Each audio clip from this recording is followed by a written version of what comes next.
I have the Klipsch Heresy IV, brand new speakers. I've been listening to them for the last 100 hours or so, and they have blown my mind, rocked my world, and changed what I believed about Klipsch. Now, I reviewed the Heresy IIIs, I reviewed the Cornwall IIIs, I reviewed the RP600s, but this speaker right here, my friends, is pretty special, and I'm about to tell you why. Now, Klipsch just came out with these, and there are some physical changes to the speaker. I think the first version, Heresy, came out in the 50s. Here we are in 2020, and this speaker looks very close to what the originals look like, except what's underneath the hood here is much, much improved, more modernized, and there's even some AudioQuest wiring on the inside. This speaker, for the first time ever, now has a port, a bass port on the back. It's very small, it's near the bottom, and it helps bring more deep bass to these speakers because they were never known for their deep bass. In fact, they were originally created way back when from Paul Klipsch as a center speaker. So these days, this set right here, or the 3s, or the 2s, or the 1s, make for a very nice 2-channel stereo listening pair of speakers. Now, I have a pretty serious setup here as far as amplification goes, and these things have been singing with my Vinnie Rossi L2i SE. The Vinnie Rossi uses tubes in the preamp stage, directly heated triodes, so I'm using 300B tubes in the preamp, and that makes for some very, very sweet, seductive sound through these speakers. Now, the bass is improved. It does go deeper, but it's never boomy. It's never flabby. I have some Dynaudio Special 40s right behind these with some really serious bass, and those Special 40s make that bass more known, but sometimes it can overpower the room. These speakers here are very balanced. You have a really tight integration here. Nothing stands out. The voice, the vocals, the mid-range is spectacular with these speakers. It almost sounds larger than life when you play a vocal performance, say, from Frank Sinatra, Johnny Cash. Oh man, there's so many. Female or male, you're getting that big, three-dimensional, hefty, real sounding lifelike voice, that presence that you get with Klipsch speakers. The dynamics are insane with these guys. They can be as quiet as a mouse or as earth-shattering as a thunder strike, lightning strike, whatever. Well, late over in the evening, I feel like blowing my horn. Well, I woke up this morning, all I had was gone, you know, late over in the evening. Whatever.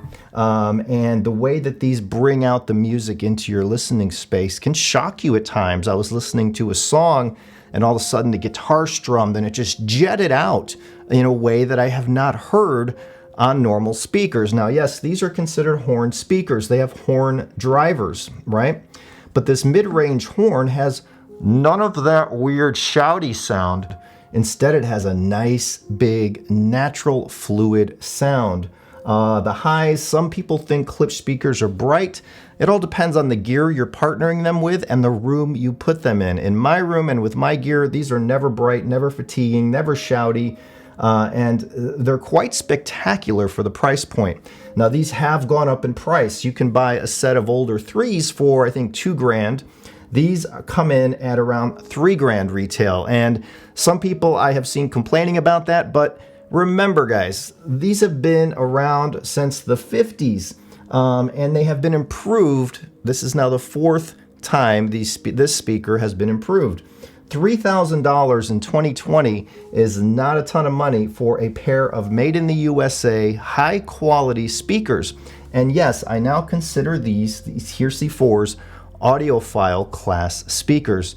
They may not be as smooth and silky as the Dynaudio Special 40s behind them, but they're bigger, they're bolder, they're more alive, they have more energy, they're more present.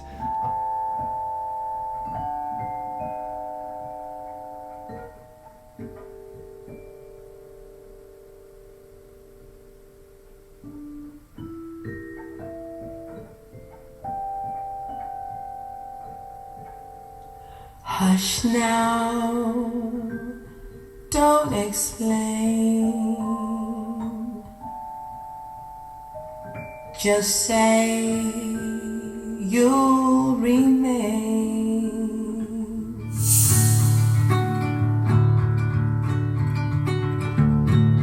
I don't have the car to drive around in. I just have a heart that I walk about in. I walk around.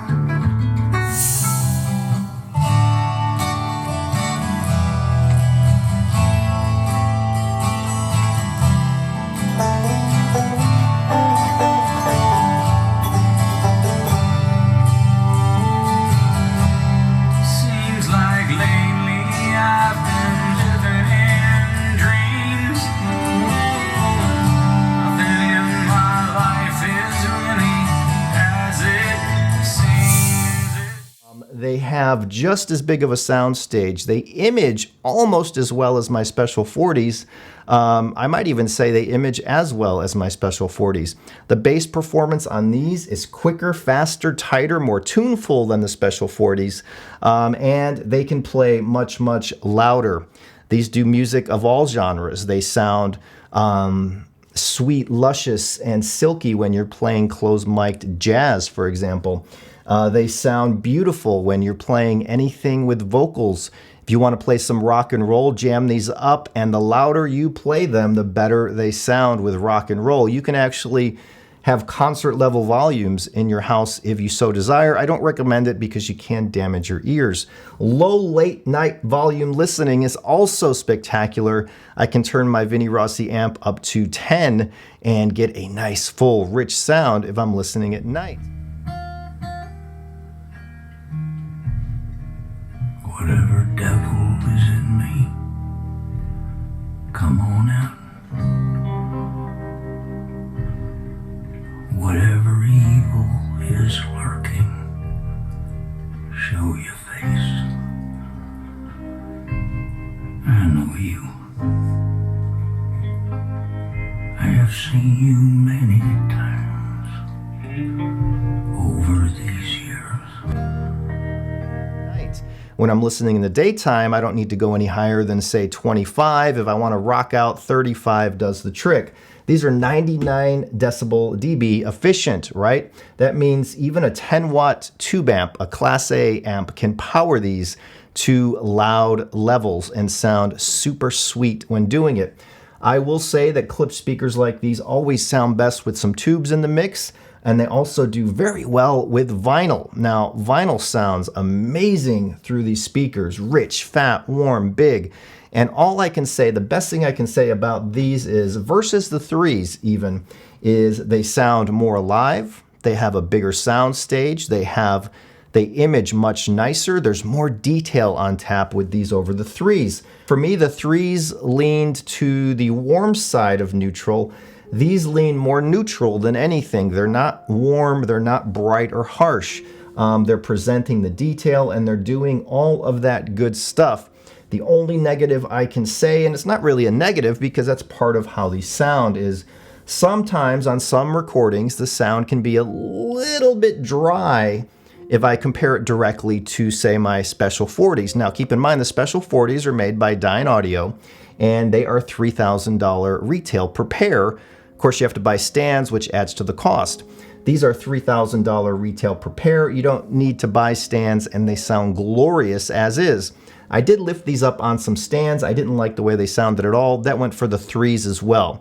In this room, I have a 12 by 13 room. I do not need a subwoofer with these speakers because they put out plenty of bass for me in this room. And if I have to admit, even the Heresy IIIs put out enough bass for me in this room. It's just these have a little bit of a deeper bass about them. On some tracks that call up that deep bass, I felt it in my chair. My shelves behind me would rattle, and pictures on the wall would rattle.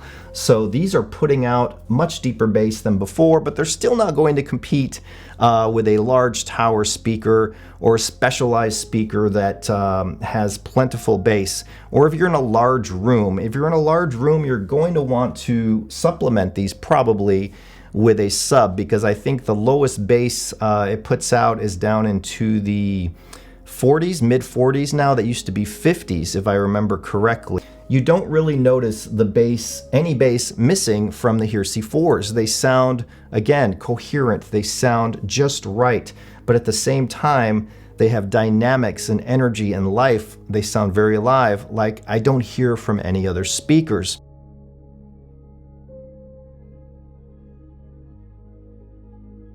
So what we're playing with today is, this is a Zen Mini Mark III streamer server. This is an Inuos Phoenix USB reclocker I'm testing out with the Zen Mini. Here's my Vinny Rossi L2i SE. The stock tubes are right there, Electro Harmonics. These here are some full music 300Bs. They offer a warmer, more relaxed presentation. I have a Technics 1210GR right here, and that's going into the phono stage in the L2, which is amazing.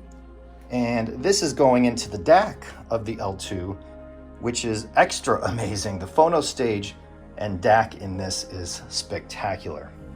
Hope you enjoyed this look at the new Klipsch Heresy IVs. I highly recommend you go check them out, audition them, and I think you will like what you hear. If you're looking for a speaker that's dynamic, alive, detailed, huge sound stage, great at imaging, and brings that life to music, the Heresy IV must be auditioned. It's really that good. If you like what I do here, thumbs up and subscribe. I will have a review of the Cornwall 4 in March. Stay tuned.